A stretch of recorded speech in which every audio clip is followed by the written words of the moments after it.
One of the things that jump-started my business career or my entrepreneurship journey was being able to do that first Soul Slam event that I did back in September 2011, and the rest was history. During those times, I learned a lot on the fly. I made a lot of things that I regret probably, but those became actually lessons for me. In this episode, I want to share with you 10 things that I know now in my 40s that I wish I knew early on in my early 30s. Actually, I started SOSAM when I was about, I think, 28 years old, 29. So yeah, you could consider that during my 30s, but I'll share to you more of those things that I wish I learned earlier on. If you ready? Let's do this. The first thing I know now that I wish I knew earlier was that never compare your work or yourself to others. Every day, like on social media, I remember in 2011 when social media was about just to blow up because Facebook was already being established and Instagram was just, a photo app where you can share those, and Twitter was just, Twitter. It's not like how it is nowadays. And YouTube was not so big back then. Every day now, you see like a curated view of other people's lives on social media because now you have vloggers and you have these people who are inspirational, motivation, and stuff like those that, show you an overview of how their lives look like on social media. But please, don't fall for that. Everybody is struggling in their own way. They just don't show it to you. The only way you'll reach your goal is by comparing yourself to your past self, not to others. Remember, your chapter 1 cannot be compared to someone else's chapter 10. Don't forget that. Another thing that I wish that I knew back then that I know now is all about finding your happiness. Finding happiness is something that you won't find. That's why don't look for it. Happiness isn't waiting for you anywhere. Like if you walk in EDSA from south to north, you won't find happiness. You can't find it. You create happiness. It's something that you create internally. Be kind to others and yourself and foster what we call a daily sense of gratitude, and you'll find a mission in life bigger than who you are in real life. Give more than you take and you'll find yourself being genuinely happy. That's number 2. Number 3, before I tell you number 3, I'll give you a quick story. I remember I did an event in 2014, Soul Slam 2014, and just something during that event really pissed me off and I really pulled a tantrum. I think I threw a drink on the floor just because I was so pissed at one of my talents. And one of those things that I wish I learned back then, I learned now, is to have emotional control. Having emotional control is a superpower. I wish I didn't pull that tantrum or that emotional outburst back then. But in today's world, it's all about having what we call a strong mental game. But if your emotions are all over the place, like you wear your emotion on a sleeve that everyone actually sees it, you won't get anywhere in life because you are always predicated on how you look like to other people based out of your emotions. People can easily read you. Learn to fine-tune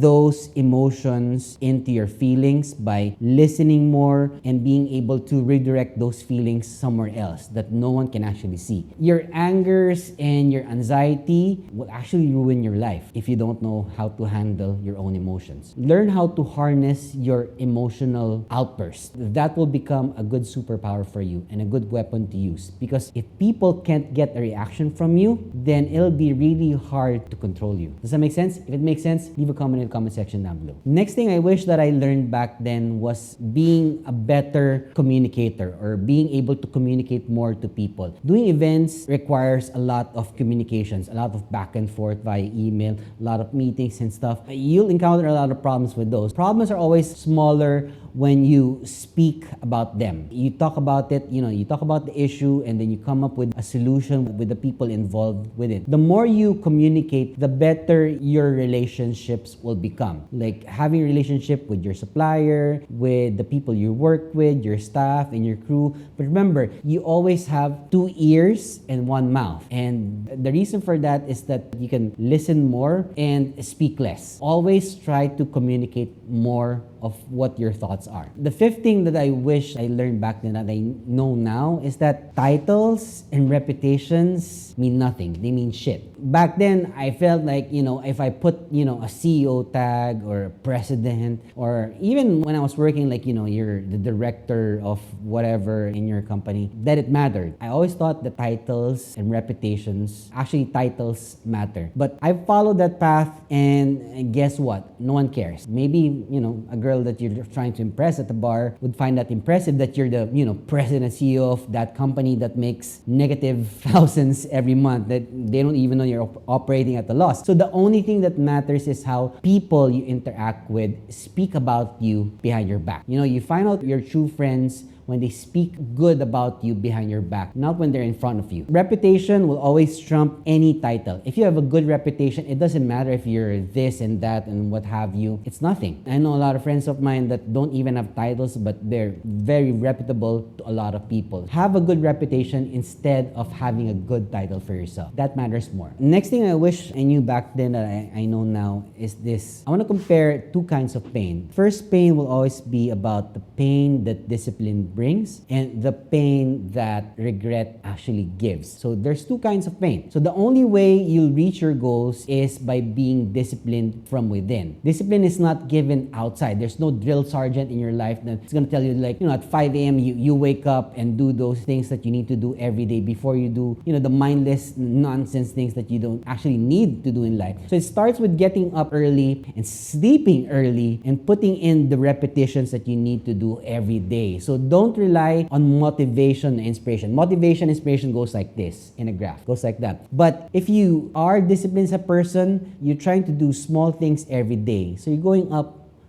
slowly. This one doesn't matter in short term, but in the long term, if you look at it in the bigger picture, it looks like this. This is just like 5 years. If you're looking at like today, Monday, Tuesday, Wednesday, Thursday, Friday, yeah, it's small, right? But if you do that every day consistently, it improves. Never rely on motivation and inspiration. I'm sure that, it starts something that you can jumpstart your life with, but it'll actually fail on you. And in the end, motivation, inspiration goes out. When you're already at the part wherein you want to quit, you don't need motivation, inspiration. You need better habit. And you're left with just the pain of regret if you're just motivated on just motivation and inspiration, or just, revenge, or perhaps something like that. Have the pain of discipline because it's more important than having the pain of regret. Another thing that I wish I knew back then that I know now is to have better sets of mentors and coaches around you, or people that give you good sound advice, or people who are there already in life where you want to be like a year, 5 years, 10 years from now.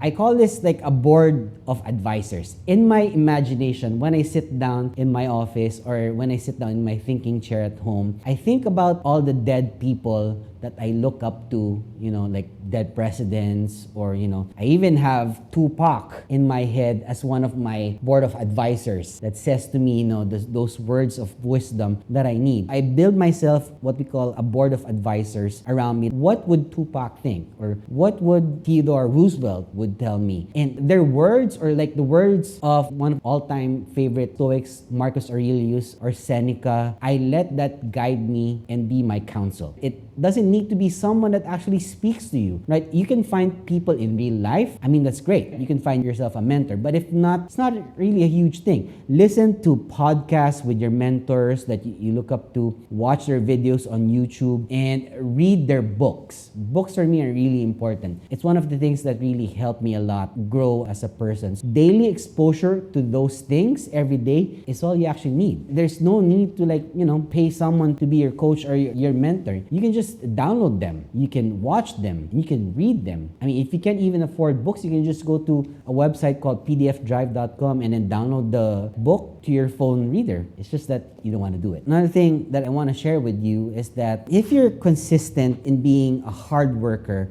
that's the only secret to success that you need. I'm not saying that, doing the hard work of like a laborer or blue collar work, someone that works in the wet market or, a carpenter, because I'm sure they're doing hard work work, and that's consistent work too. What I'm talking about is the thing that you actually need to do to be successful in whatever you're doing in your business. When you reach your goals, it's important that you acknowledge the success you have, but you don't want to rest on that. You can celebrate maybe for 5 minutes or 10 minutes. There's a book by Tim Grover. It's called Relentless, one of my favorite books of all time. And it talks about Kobe Bryant, Michael Jordan, Dwayne Wade as clear examples of what you call a cleaner. If you don't know what a cleaner is, you have to read that book. But those people do whatever it takes to be successful, and they celebrate, of course, their success just for a short while. After that, it's back to work, back to improving, back to being better. It's okay when you reach your goals, acknowledge the success that you have, but they don't rest. The greats don't rest. You can rest when you're dead. Your accomplishments from yesterday don't mean anything today. You have to keep striving because you are constantly building yourself, your reputation, and achievements that you made. Your total achievements, your entire life will dictate who you are and your legacy when you're gone. Next thing I want to share with you that I know now are two different things. Thinking strategically versus toxic productivity. Now, let me explain this. When you push hard all the time,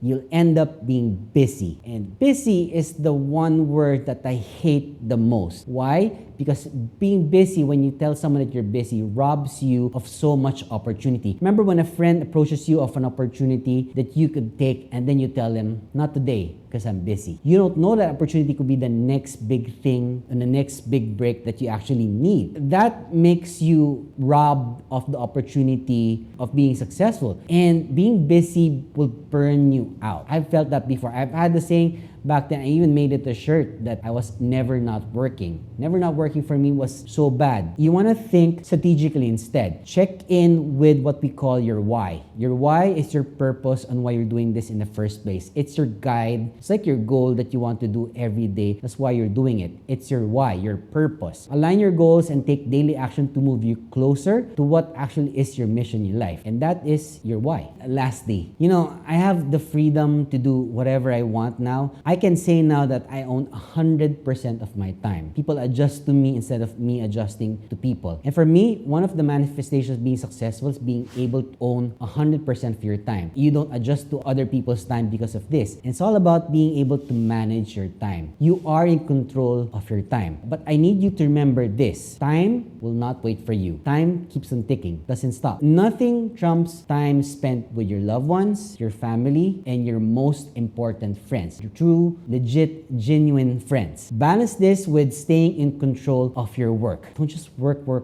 There's no purpose of working non-stop. If you're working until you're 65, and then you're gonna spend time with your kids or your grandkids when you have a kid. What's the use of that? There's no use. So in the end, successful time management is about fulfilling what you created as your purpose. Remember, you don't find your purpose in life. You want to create your purpose. And I always say this, how do you create your purpose? Learn a skill that you think you will be good at. That's the only thing you need. Focus on that skill and keep improving that skill, and you'll be surprised of how much valuable you become. The more valuable you become, the more you can actually sell your value instead of your time in exchange for money. Don't forget that. So here's my question. What would you advise your younger self? If you're like 25 years old, what would you advise your 20-year-old self? Let me know in the comment section. That's all I have for you today. If you found value in today's episode, make sure to subscribe to the channel and leave a comment in the comment section down below. And I'll see you again on the next video. Peace.